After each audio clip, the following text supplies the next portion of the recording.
好，咁就頭先咧就介紹過就係究竟成個 industry 有啲大嘅 factor 會令到咧係大家咧會係發展得好嘅。咁另外咧亦都有啲好微觀嘅 factor，就頭先提到就係話其實每個人都有佢自己嘅理財需要嘅喎。一個20零歲仔佢畢業之後，可能佢會計劃佢自己去會有一個嘅長嘅旅行嘅。20零歲仔畢業之後，佢可能會計劃佢自己嚟緊，可能25歲、28歲嘅時候，佢會讀一個 master 嘅。咁到30歲嘅時候，可能佢會計劃佢都要係時候買樓結婚啦。又或者30幾歲嘅時候，佢可能會有自己嘅一個 business planning， 佢想自己出嚟搞生意嘅。咁但係呢啲嘅目標、呢啲嘅計劃點樣去令到佢可以有個好好嘅計劃去幫佢實踐呢啲嘅財務目標咧？呢個亦都係正係所有嘅 financial planner 一個嘅職責所在咧，亦都係我哋成個 industry 個標題所在。咁喺 financial planning industry 入邊，其實喺2000年開始咧，由IBHK 啦，香港財務策劃師學會喺香港成立以嚟咧，CFP 咧係成為咧係成個行業一個 standard 嘅。咁 CFP 咧，咁喺最近06年 SFC 證監會嘅一份年報入邊咧，就提出香港要成為一個金融中心咧，其實咧有3 C 係好緊要嘅。大家估唔估係邊3 C 啊？係會計師啦，係精算師，精算師都非常重要嘅。仲有冇其他答案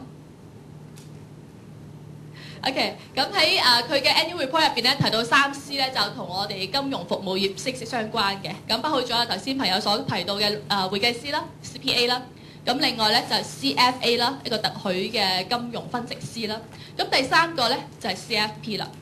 喺 CFP 喺學會創立2000年創立以嚟咧，其實 CFP 依家現時喺香港咧大概咧就係2500位。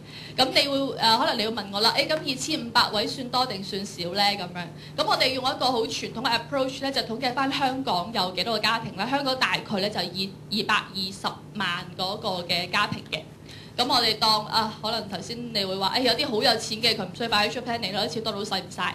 咁有啲可能真係佢都攞緊綜援嘅，咁呢啲家庭可能佢係亦都未必需要 financial planning 嘅，因為呢啲家庭可能每個月佢都要靠嗰個公援生活嘅話，佢亦都冇咩可以做。我哋簡單做一個 rough 嘅 estimation，220萬個家庭，我哋估計當中有180萬嘅家庭係需要一個嘅 financial planning。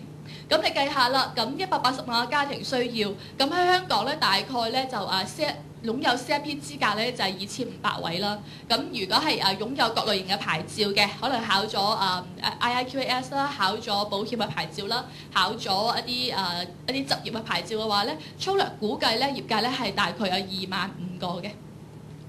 咁我哋都估計咧，保守估計咧，其實每一個嘅 financial planner 其實可以照顧到咧大概咧100至150個客人嘅。咁你計一計啦，180萬個家庭，然之後我哋有幾多個啊？我哋有25000個嘅就係從業員啦。咁每一個從業員咧可以照顧到100至150個家庭。你會見到個市場需要係有幾大？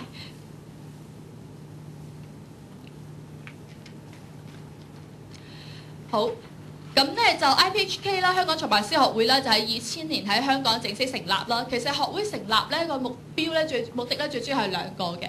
咁第一方面咧，我哋希望咧係可以為業界嘅從業員啦，可以認識多啲嘅 financial planning 嘅一個 knowledge 啦，從而咧係令到成個行業嗰個水平咧可以得以提升嘅。